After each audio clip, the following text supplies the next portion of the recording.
तो हेलो बच्चे, कैसे हैं आप। मैं हूं आपका डीजे सर की ईस्टर्न कोचिंग सेंटर का डायरेक्टर, और आज हम लोग एनाटॉमी का लेक्चर 7th लेके आए हैं, जिसमें आज हम लोग स्क्लेरेनकाइमा को डिटेल में पढ़ने वाले हैं। बच्चे, हम लोग पिछले वाले 2 लेक्चर में सिंपल परमानेंट टिश्यू में, एक लेक्चर में हमने पूरा पैरेन्काइमा को पढ़ा है, सेकेंड लेक्चर में हमने कोलेनकाइमा को पढ़ा है। अब हम लोग स्क्लेरेनकाइमा को पढ़ने जा रहे हैं। बच्चे, ऐसे तो ये जो तीनों हैं, ये इसको हम लोग चाहते तो एक लेक्चर में भी समाप्त कर सकते थे, छोटा छोटा करके, मान लीजिए नोट्स टाइप बना दिए। लेकिन ये जब आप फर्स्ट टाइम पढ़ रहे हैं तो आपको डिटेल में एक एक चीज पढ़ना है, क्योंकि देखिए आप ये भी बच्चे जो स्टडी करते हैं, मान लीजिए कि नीट या फिर बोर्ड किसी भी एग्जाम के लिए, तो एग्जाम जस्ट एक दिन बाद नहीं लीजिए, तो मान लीजिए कि इनके लिए हमें 1 या 2 साल तक वेट करना पड़ता है। तो अगर आपका कंसेप्ट अगर पूरा क्लियर रहेगा, line to line, word to word, तो आप लॉन्ग टाइम मेमोराइज करके रख सकते हैं उसको। इसीलिए हम लोग डिटेल में समझेंगे। हम लोग पैरेन्काइमा पढ़ा था। पैरेन्काइमा क्या था? वो भी एक लिविंग टिश्यू था। लिविंग टिश्यू था, एक यूनिवर्सल टिश्यू था, हाँ, प्रिमिटिव टाइप था, यानी कि वो अलग टिश्यू का प्रीकर्सर भी था, उससे कई कई टिश्यू भी बनाए जा सकते थे। वो स्टोरेज भी करता था, बायंस भी प्रोवाइड करता था, फोटोसिंथेसिस भी करता था, और सिक्रीशन भी करता था। लेकिन सबसे मेजर और इंपॉर्टेंट फंक्शन आपको याद रखना था, मैंने कहा था बच्चे, फूड स्टोरेज। यानी कि पैरेन्काइमा का सबसे इंपॉर्टेंट फंक्शन को आपको याद रखना है, जो विटल फंक्शन है वो क्या है? फूड का स्टोरेज करना। पैरेन्काइमा में आपको याद रखना है। नेक्स्ट हमने कोलेनकाइमा के बारे में पढ़ा। कोलेनकाइमा का मेन फंक्शन क्या था? फोटोसिंथेसिस। ये विटल फंक्शन है, बायोलॉजिकल फंक्शन है, और कोलेनकाइमा भी मैकेनिकल स्ट्रेंथ प्रोवाइड करते हैं। कहां कहां पर? यंग स्टीम, जैसे कुकुरबिटा स्टीम और सनफ्लावर स्टीम। ये दोनों स्टीम एक प्रकार का डाइकोट स्टीम है, और इनका हाइपोडर्मिस यानी कि एपिडर्मिस के नीचे वाला लेयर कोलेनकाइमा से बना है। फिर लीफ का पिट्यूल में मैंने आपको पढ़ाया था, और मार्जिन में कोलेनकाइमा प्रेजेंट होते हैं। वुड या फिर मैच्योर पार्ट में कोलेनकाइमा एब्सेंट होते हैं। फिर मैंने आपको मोनोकोट स्टीम का ट्रिक याद करवाया था। जितना भी चपाती वगैरह आते हैं, रोटी, राइस चपाती बनते हैं, वीट गेहूं का चपाती बनते हैं, मेज मक्के के चपाती बनते हैं, बाजरा का भी चपाती बनते हैं। तो जिससे भी हम लोग चपाती बना सकते हैं, और चपाती को हम लोग किससे खाएंगे? चटनी के साथ, ओनियन गार्लिक का चटनी। ये सारा मोनोकोट स्टीम का एग्जांपल है, मोनोकोट स्टीम का एग्जांपल। तो आइए अब हम लोग स्टार्ट करते हैं स्क्लेरेनकाइमा। बच्चे, स्क्लेरेनकाइमा में पहला पॉइंट क्या है? ये डेड मैकेनिकल टिश्यू है।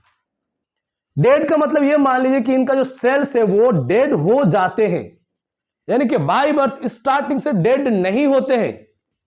इनमें जो स्क्लेरेनकाइमा का जो सेल्स होते हैं, ये स्टार्टिंग में मान लीजिए कि लिविंग टाइप होते हैं, लेकिन ये जो लिग्निन एक पिगमेंट है, इसका डिपोजिशन के कारण, इसका जमा होने के कारण लिविंग सेल धीरे धीरे धीरे धीरे किस में तब्दील हो जाते हैं? डेड में। यानी कि स्क्लेरेनकाइमा का सेल्स पहले लिविंग हुआ करते थे, लेकिन लिग्निन का डिपोजिशन के कारण धीरे धीरे धीरे धीरे मैच्योरिटी आते आते ये सेल्स डेड हो जाते हैं। यानी कि सिंपली ये मान लो कि ये पत्थर टाइप बन जाते हैं, इसका कुछ काम का नहीं हो। ये मान लीजिए कि पूरा सेल ही एक तरीके से सेल वॉल बन जाते हैं, सिर्फ पत्थर टाइप से, पूरा हर जगह लिग्निन लिग्निन लिग्निन लिग्निन, कुछ लिविंग एक्टिविटी होता ही नहीं है यहां।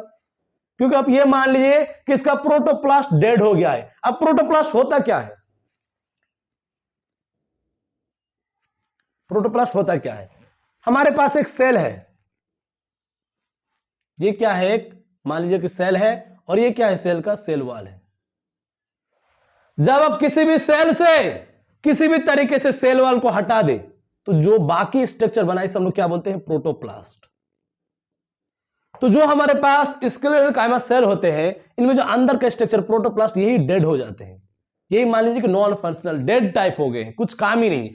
और इसका एक बहुत बड़ा रीजन है कि बच्चे पूछते हैं, सर स्क्लेरेनकाइमा में सेल्स का प्रोटोप्लास्ट डेड क्यों होते हैं? इसका मेन कारण है क्योंकि स्क्लेरेनकाइमा को ना तो फोटोसिंथेसिस करना है, ना तो स्टोरेज करना है। स्क्लेरेनकाइमा का मेन फंक्शन है मैकेनिकल सपोर्ट। हाँ, ये सबसे मेन फंक्शन है स्केलेटन कायमा का, सपोर्ट करना, मैकेनिकल सपोर्ट प्रोवाइड करना। और मैकेनिकल सपोर्ट प्रोवाइड करने के लिए सेल्स का लिविंग होने से ज्यादा इंपॉर्टेंट है डेड होना। जैसे मान लीजिए कि ये घर है, हाँ है, हम भी देख पा रहे हैं क्या है, घर है। बच्चे क्या घर में पिलर होते हैं, पिलर जो हम लोग देखते हैं, पिलर का काम क्या है, घर को सपोर्ट करना, सपोर्ट करना। तो पिलर, मान लीजिए पिलर अगर हम लोग सीमेंट और जितना भी देते हैं ना, सीमेंट सीक वगैरह यूज करके हम लोग पिलर बनाते हैं, यानी कि पिलर में जितना भी सामान इस्तेमाल किया गया है वो सब डेड है। सीमेंट भी डेड है, सीक भी डेड है, जितना भी स्टील रॉड इस्तेमाल करते हैं हम लोग कंक्रीट मिक्सचर बनाने में, सारा डेड है, सारा डेड है। लेकिन इसका काम क्या है, मजबूती प्रोवाइड करना। हाँ, पिलर सबका काम क्या है, रोक के रखना पूरा घर को। अगर इसी पिलर को अगर हम लोग हटा के कोई एक पेड़ लगा दे, सिंपल कोई एक लिविंग टिश्यू लगा दे, क्या है उस घर का भार ले पाएगा? नहीं, वो टूट जाएगा वो घर। यानी कि अगर हमें मैकेनिकल सपोर्ट का जरूरत है तो हमें लिविंग से ज्यादा नॉन लिविंग का रिक्वायरमेंट पड़ेगा। यानी कि पिलर अगर हम लोग हटा के कोई लिविंग टिश्यू लगा दे वहां पर, तो पिलर जितना वजन सह सकता है वो लिविंग कभी भी सह नहीं पाएगा। तो स्केलेटन कायमा का मेन फंक्शन है मैकेनिकल सपोर्ट प्रोवाइड करना, मैकेनिकल स्ट्रेंथ प्रोवाइड करना। इसीलिए इनमें इनका सेल्स डेड होते हैं, क्योंकि डेड होगा तो इन पर कुछ असर नहीं होगा कम ज्यादा का। अगर ये लिविंग होगा तो मान लीजिए प्रॉब्लम होगा। अब सिंपल मान लीजिए कि एग्जांपल देखिए आप, एक हमारे पास सिंपल मान लीजिए घर में जितना भी पिलर वगैरह है, मान लीजिए कि हमारे पास एक सिंपल एक पिलर मौजूद है, ओके। अरे पिलर का काम क्या है, घर को ऑल ओवर रोक के रखना। अगर इस घर के ऊपर हम लोग जितना भी लोड दे, पूरा पिलर उसको सह लेगा, आराम से हैंडल कर सकता है, बर्दाश्त कर सकता है। लेकिन इस पिलर को अगर हटा के अगर हम लोग कोई लिविंग, मान लीजिए किसी इंसान को पिलर की जगह में खड़ा कर दिए, यार तो इंसान कभी रह पाएगा यहां? नहीं, कभी नहीं टिक पाएगा। या फिर इंसान को हटा के आप किसी लकड़ी को लगा दीजिए तो भी लकड़ी उतना नहीं भार ले पाएगा जितना एक पिलर ले सकता है कंक्रीट वाला। यानी कि अगर हमें मैकेनिकल सपोर्ट का रिक्वायरमेंट है तो सेल्स का डेड होना भी जरूरी है, और सेल्स का डेड होना भी जरूरी है। इसीलिए स्केलेटन कायमा में सेल्स मैच्योरिटी आते आते डेड हो जाते हैं। और इसका क्या कारण है, लिग्निफाई, यानी कि लिग्निन एक पिगमेंट का नाम है बच्चे, लिग्निन। इस लिग्निन पिगमेंट का सेल के चारों ओर ये डिपॉजिट हो जाते हैं, सेल वॉल वगैरह में पूरा अच्छी तरीके से डिपॉजिट होने के कारण इधर जस्ट पत्थर टाइप बन जाते हैं इनका जो सेल्स होते हैं। जैसे आप कभी इमेजिन क्यों, आप कभी मान लीजिए कि अमरूद खा रहे हैं, अमरूद, तो ऐसा आपको कभी फील हुआ है कि अमरूद के अंदर कभी कभी छोटा छोटा बिच्ची हमारे दांत में भी लग जाते हैं खाते खाते? एकदम ऐसा लग रहा है कि बारीक सा छोटा छोटा छोटा छोटा बहुत सारा हमें चुभते हैं दांत में। वो सब क्या है, स्केलेटन कायमा का भी तो सेल ही है जो हमें चुभते हैं दांत में, छोटा छोटा छोटा छोटा। वो सब क्या है, स्क्लेराइड से, यानी कि स्केलेटन कायमा का ही पार्ट से। तो हम लोग पहला पॉइंट क्या पढ़ रहे थे कि स्केलेटन कायमा डेड और मैकेनिकल टिश्यू होते हैं, इनका सेल्स डेड होते हैं। इनका मेन काम है मैकेनिकल सपोर्ट प्रोवाइड करना, सपोर्ट होने के लिए सेल्स का डेड होना जरूरी है। दूसरा काम है मेन मैकेनिकल टिश्यू है। ये मैकेनिकल टिश्यू तो आपका कॉलन कायमा भी है, लेकिन मेन मैकेनिकल टिश्यू हमेशा स्केलेटन कायमा को याद रखना। एनसीईआरटी का पॉइंट है, बहुत ही ज्यादा इंपॉर्टेंट है, 5 स्टार पॉइंट है। इनमें जो सेल्स होते हैं स्केलेटन कायमा में, स्केलेटन कायमा टिश्यू का सेल्स का कुछ स्पेशल फीचर होते हैं।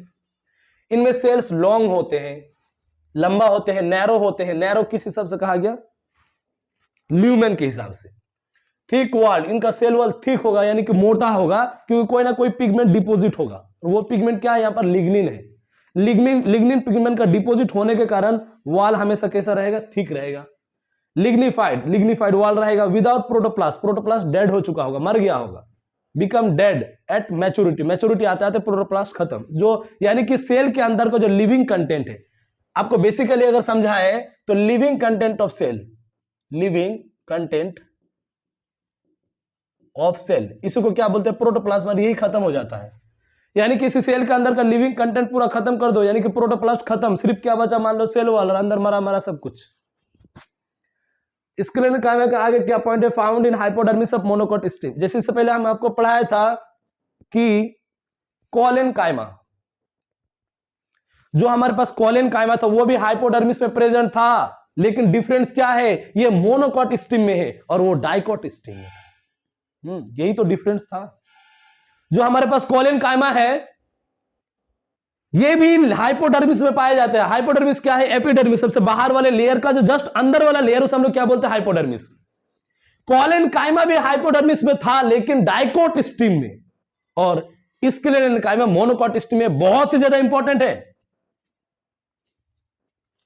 कॉलेनकाइमा डाइकोट स्ट्रीम में और स्क्लेरेनकाइमा मोनोकोट स्ट्रीम में। एसएमएस याद रख सकते हैं क्या आप? हाँ, आपको याद रखना पड़ेगा एसएमएस। ये ट्रिक याद कर लीजिए, बहुत ज्यादा काम आने वाला है। ये जस्ट मैंने आपके लिए बनाया है। SMS, sclerenchyma monocot stream. बाकी जो रहा वो आपका कॉलेनकाइमा हो गया। Due to lignin deposition on wall various pits form, यानी कि लिग्निन पिगमेंट का डिपोजिशन जमा होने के कारण अलग अलग पिट बनते हैं। आपको अभी दिखाएंगे डायग्राम में। आपको इतना याद रखना है कि अलग अलग पिट्स का बनने का कारण क्या है? लिग्निन डिपोजिट होना। अब टाइप्स ऑफ स्क्लेरेनकाइमा। स्क्लेरेनकाइमा का हमारे पास यहां पर दो टाइप्स दिया हुआ बेसिकली एनसीईआरटी में, स्क्लेरॉइड्स और स्क्लेरेनकाइमेटस फाइबर्स। स्क्लेरेनकाइमेटस फाइबर। स्क्लेरॉइड्स क्या होते हैं? ये हमने एक स्क्लेरॉइड्स का मान लीजिए कि सेल लिया है, और सेल के अंदर का क्या है? नैरो ल्यूमेन है। ल्यूमेन क्या? बहुत ज्यादा नैरो, यानी कि थोड़ा सा ही है, थोड़ा से अंदर नैरो ल्यूमेन। और आपको ये दिख रहा होगा, ये सब क्या है? पिट्स है। और ये सब पिट्स किससे बना है? लिग्निन का डिपोजिशन से। आपको ये सब जो दिख रहा है ये है ब्रांच पिट, यानी कि जिसमें ब्रांचिंग देखा गया है। जिन पिट्स में ब्रांचिंग है वो उसे हम लोग क्या बोलेंगे? ब्रांच पिट बोलेंगे। पिट कैसे बना?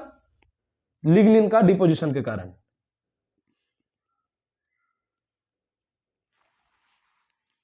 ये हमारा क्या है? ब्रांच पिट है। पिट बनते कैसे हैं?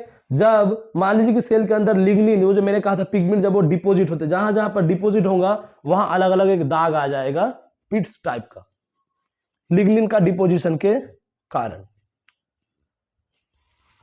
उसके बाद कुछ आपके पास सिंपल पिट भी है, यानी कि जिसमें ब्रांचिंग नहीं है। सिंपल पिट भी है और कुछ ब्रांच पिट भी है हमारे पास। तो आज वाली ज्यादातर ब्रांच पिट्स पाए जाते हैं स्क्लेरॉइड्स में। ये हमने एक स्क्लेरॉइड्स का सेल लिया है। यदि सेल के अंदर का स्टडी, अंदर वाला ल्यूमेन नैरो है और पिट्स पाए जाते हैं। पिट्स ये सब बनते कैसे हैं? लिग्निन का डिपोजिशन के कारण। काला काला मान लीजिए कि लिग्निन इन पर डिपोजिट है। सिंपल पिट जिसमें ब्रांचिंग नहीं हो, और ये ब्रांच पिट जो ज्यादातर होते हैं। अब जो स्क्लेरॉइड्स में सेल होते हैं, इसका फीचर क्या? हाईली थिक वॉल्ड, यानी कि मान लीजिए कि जो वॉल है ना, ये हाईली थिक होते हैं। ये हमने डायग्राम में दिखाया नहीं है, लेकिन हाँ, जो सेल्स होते हैं इसका वॉल हाईली थिक होते हैं। क्यों थिक होते हैं? लिग्निन का डिपोजिशन के कारण।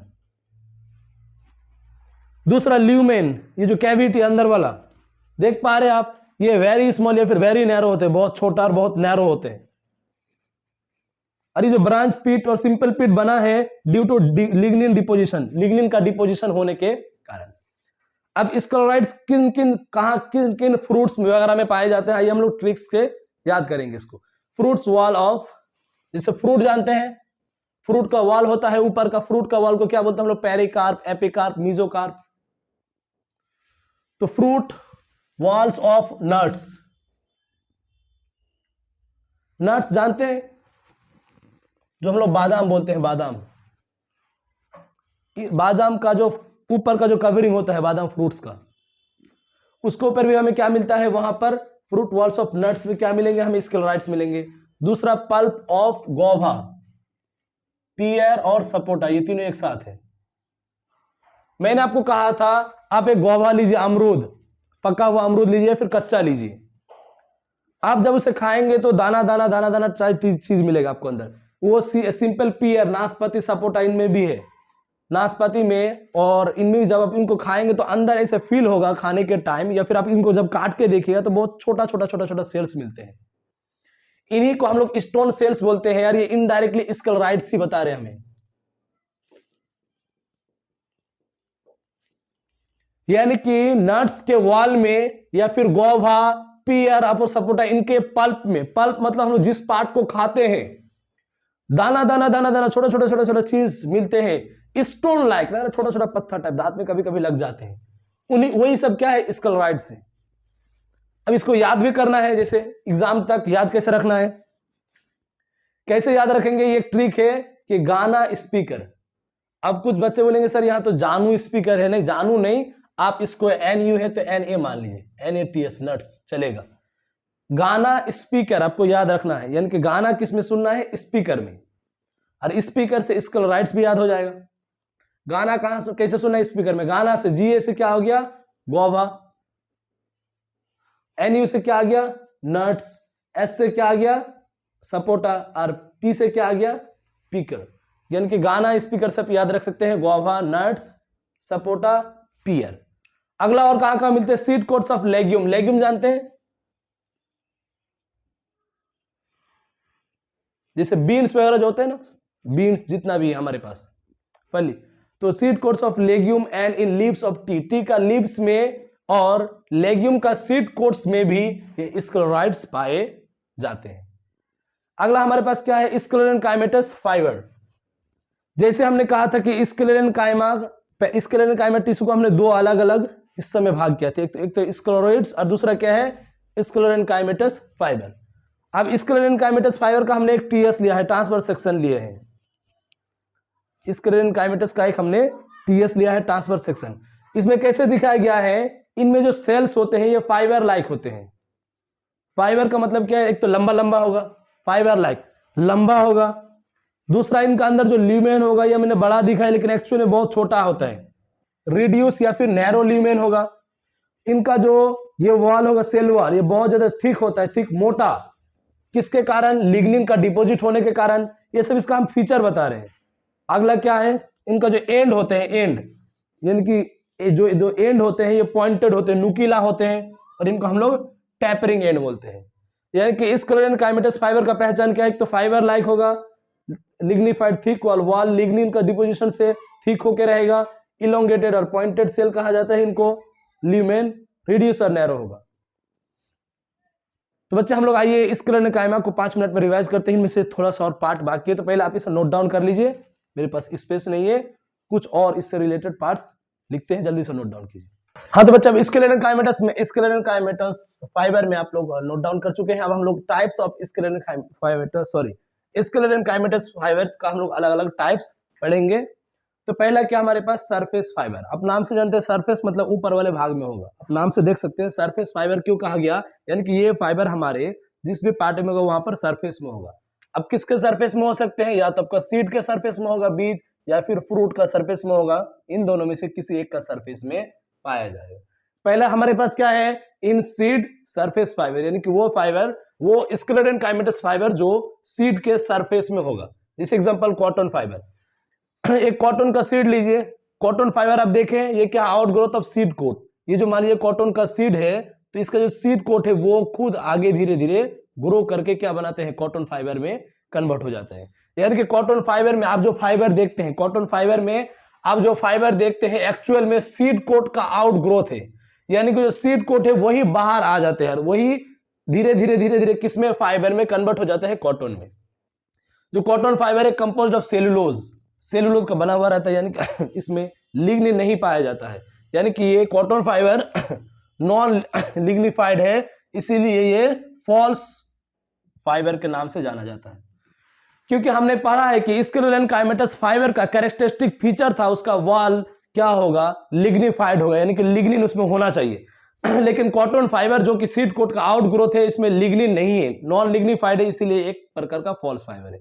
दूसरा क्या है, कॉयर ऑफ कोकोनट। कोकोनट जानते हैं, कोकोनट देखें कभी कभी, सूखा कोकोनट सब एकदम लाल टाइप होते हैं ना, गोल टाइप एकदम, जिनसे ऊपर बहुत सारे लाल लाल लाल लाल फाइबर निकले रहते हैं, उन्हीं को कॉयर्स ऑफ कोकोनट कहते हैं। कभी देखे ना, एकदम लाल टाइप होते हैं और इनसे एकदम पूरा चारों तरीके से फाइबर निकाले रहते हैं।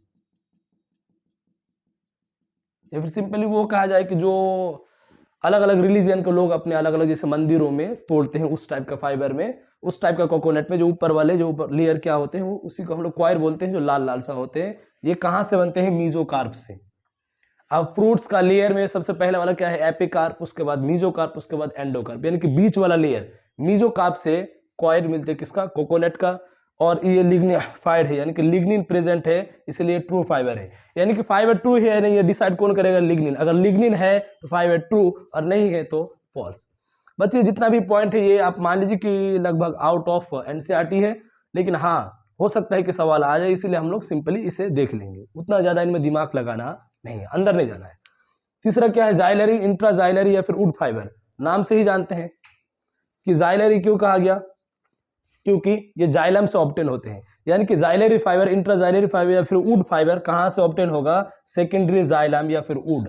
सेकेंडरी जाइलम या फिर वुड से ऑब्टेन किया हुआ फाइबर को क्या बोलेंगे, जाइलरी, इंट्राजाइलरी या फिर वुड फाइबर नाम देंगे। अगला क्या है, phloem extra xylary bast fibre. Phloem को ही क्या बोलते हैं हम लोग, बास्ट बोलते हैं। यानी कि अगर वो फाइबर फ्लोएम से ऑब्टेन किया जाए, या सेकेंडरी फ्लोएम से या फिर पेरिसाइकिल से, अगर हमारे पास जो फाइबर है अगर वो फ्लोएम से ऑब्टेन किया जाए सेकेंडरी फ्लोएम से, तो वो फ्लोएम फाइबर कहलाएगा। उसे हम लोग बास्ट फाइबर के नाम से जानते हैं और एक्स्ट्रा जाइलरी फाइबर के भी नाम से जानते हैं। और जो हमारा फ्लोएम वाला फाइबर है इसको हम लोग कमर्शियल यूज में लेते हैं। कमर्शियल यूज का मतलब क्या है, रस्सी वगैरह बनाने में। आप लोग देखिए जो हम लोग रस्सी वगैरह बनाते हैं ये फाइबर से ही बनाते हैं।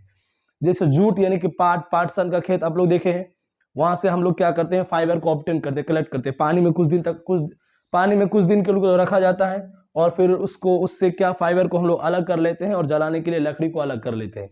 उससे हम लोग क्या बनाते हैं, कमर्शियल फाइबर। उससे अलग अलग प्रकार का रस्सी वगैरह बनते हैं।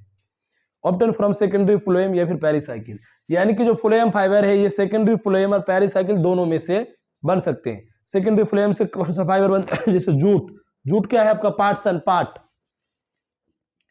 पाटसन या फिर पाट है। दूसरा क्या है, सन हेम्प, इसको बोलते हैं क्रोटेलेरिया जिनसिया। ये जो जूट या फिर सन हेम्प है ये सेकेंडरी फ्लोएम से ऑब्टेन होते हैं। और हेम्प या फिर फ्लेक्स, ये सब मान लीजिए अलग अलग कॉमर्शियल फाइबर्स जिसको हम लोग डेली लाइफ में यूज करते हैं। ये किससे बनते हैं, पेरिसाइकिल से। आपको ये थोड़ा इंपॉर्टेंट पॉइंट है, आपको याद रखना है कि फ्लोएम फाइबर जो होते हैं कमर्शियल फाइबर होते हैं। कमर्शियल मतलब हमारे लाइफ में इसका यूज थोड़ा ज्यादा है ये सबके कंपेरिजन में। और दूसरा सेकेंडरी फ्लोएम से किस को ऑब्टेन करते हैं, जूट को और सन हेम्प को, पेरिसाइकिल से हेम्प और फ्लेक्स को। अगला नोट पॉइंट क्या है, ध्यान दीजिए, phloem fibre of jute, flax and hemp are commercially used. ये बहुत ही ज्यादा इंपॉर्टेंट है, इसको तो आपको याद ही कर लेना है। ये एनसीईआरटी में मेंशन है कि जो फ्लोएम फाइबर होते हैं जूट का, फ्लेक्स का और हेम्प का, इसको हम लोग कमर्शियली यूज करते हैं। कमर्शियली यूज का मतलब क्या है, इनका हम लोग डेली लाइफ में यूज करते हैं। इनका यूज है कमर्शियली की, यानी कि हम लोग अपने डेली लाइफ में जिसको यूज में लेते हैं इसको हम लोग कमर्शियली यूज बोलते हैं। जूट, फ्लेक्स और हेम्प को सिंपली याद रखना है, ये फ्लोएम फाइबर है तीनों और कमर्शियली यूज होते हैं। अगला क्या है, fibre are longest plant cell, यानी कि प्लांट सेल में जो फाइबर सेल होते हैं यानी कि जो स्क्लेरल-काइमेटस सेल्स होते हैं ये सबसे ज्यादा इनका लंबाई ज्यादा होता है। यानी कि स्क्लेरल-काइमेटस फाइबर लॉन्गेस्ट प्लांट सेल के अंदर माना जाता है। अब फाइबर के अंदर दो है, एक तो लॉन्गेस्ट फाइबर। अब कुछ नहीं कहा जाए, अगर बोला जाए कि लॉन्गेस्ट फाइबर क्या है, किस प्लांट में मिलते हैं, तो हम लोग बोलेंगे ब्रोमेरिया प्लांट या फिर रेमी प्लांट में। और लॉन्गेस्ट में कमर्शियल में अगर पूछा जाए तो जूट पार्ट का, अगर कमर्शियली पूछा जाए लॉन्गेस्ट फाइबर तो जूट आएगा, और ऐसे पूछा जाए तो ब्रोमेरिया प्लांट में आएगा। अगला क्या है, hardest, thickest and largest leaf. जो विक्टोरिया रिजिया होता है इनका जो लीफ होता है, पत्ता,